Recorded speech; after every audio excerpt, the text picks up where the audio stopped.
عوام اس پر خود پابندی کرے۔ وہ قومیں ترقی کرتی ہیں جہاں پولیس مجبور نہیں کر رہی ہو پابندی کرنے کے لیے، بلکہ خود لوگ کہیں کہ ہم انتظام کریں گے اس بات کا۔ اور اسلام کے اندر مسجد نبوی سے اور قرآن کی آیات کے اعتبار اللہ تعالیٰ کے احکامات بھی آئے۔ جب مسلمانوں نے اس تنظیم کے معاملے کے اندر ذرا سی بھی کوتاہی ہوئی تو ایک بڑھتی ہوئی مسلم امت کے لیے بے انتہا ضروری ہے کہ وہ خود ان چیزوں کا اہتمام کرے۔ تو یہ لا اینڈ آرڈر سچویشن نہیں ہے، مگر ایڈمنسٹریشن مدد کر سکتی ہے۔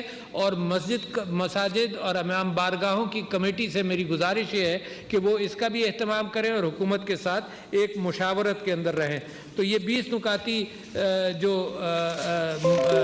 تجاویز ہیں یہ میں آپ کے سامنے پڑھ کر سناتا ہوں، اور یہ تحریری طور پر ریلیز بھی کر دی جائیں گی اور میں پڑھ کر بھی سناتا ہوں۔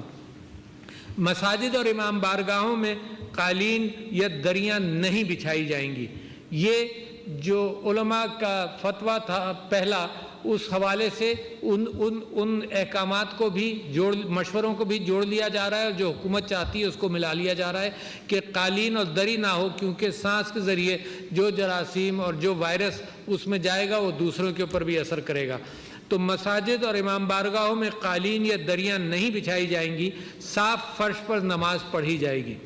نمبر 2، اگر کچا، یہ تراویح کے اعتبار سے بھی ہے، فرائض کے اعتبار سے بھی ہے، جمعوں کے اعتبار سے بھی ہے، اور یہ سوشل ڈسٹنسنگ کا جو اصول ہے یہ دنیائے صحت نے اس کو اپنایا ہے۔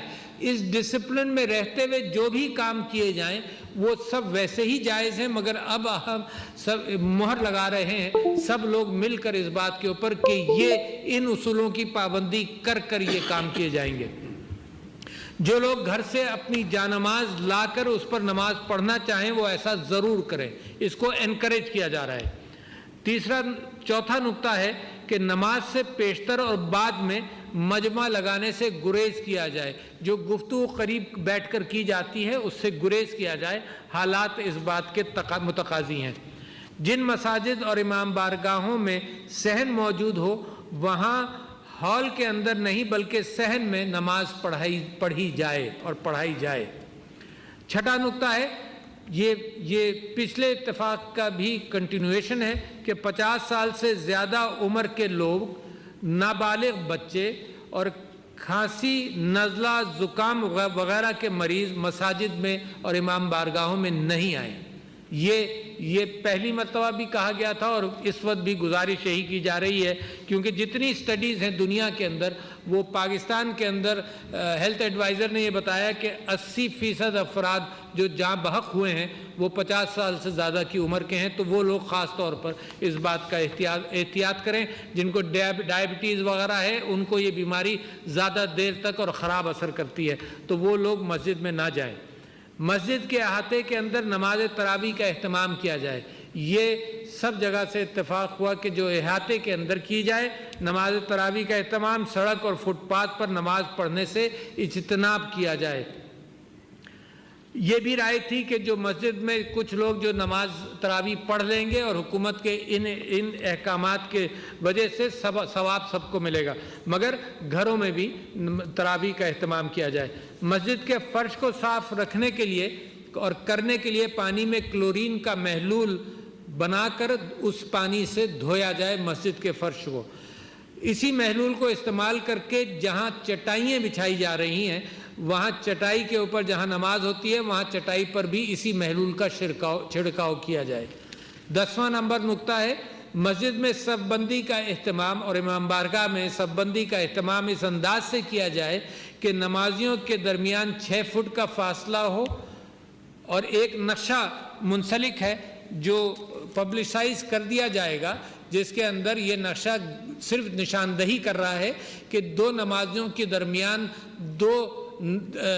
دو نمازیوں کی جگہ خالی چھوڑی جائے۔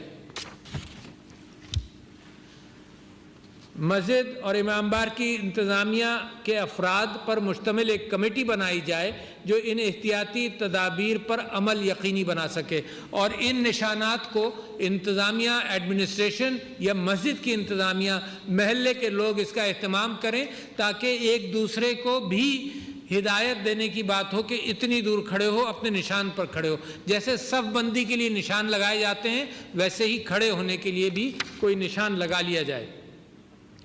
مساجد کے منتظمین اگر فرش پر کھڑے ہونے کے لیے نشان لگا لیں تو بہت اچھا ہے. 13واں نمبر نقطہ ہے کہ وضو گھر سے کر کے مسجد تشریف لائیں. ہاتھ صابن سے 20 سیکنڈ ضرور دھو کر آئیں. یہ تو ہر اعلامیے کے اندر، ہر درخواست کے اندر، صحت کے سارے جو ایکسپرٹس ہیں انہوں نے بھی اس چیز کا مشورہ مسلسل دیا ہے کہ ہاتھ دھو کر نکلیں اور ہاتھ بار بار دھوئیں. تو مسجد وضو کر کے آئیں تو ہاتھ دھو کر آئیں 20 سیکنڈ صابن سے ضرور. وضو وضو گھر میں کریں اور گھر سے وضو کر کے تشریف لائیں. پوائنٹ 14 لازم ہے کہ ماسک پہن کر مسجد میں اور امام بارگاہ میں تشریف لائیں اور پھر کسی سے ہاتھ نہ ملائیں اور بغل گیر نہ ہوں. بہت ضروری نکات ہیں کہ ماسک اب اتنا عام ہو گیا ہے کہ گھروں میں لوگوں نے سی لیے، تو ماسک پہن کر احتیاط کریں کہ اپنے سے کسی کو نہ لگے، دوسرے سے مجھ کو نہ لگے.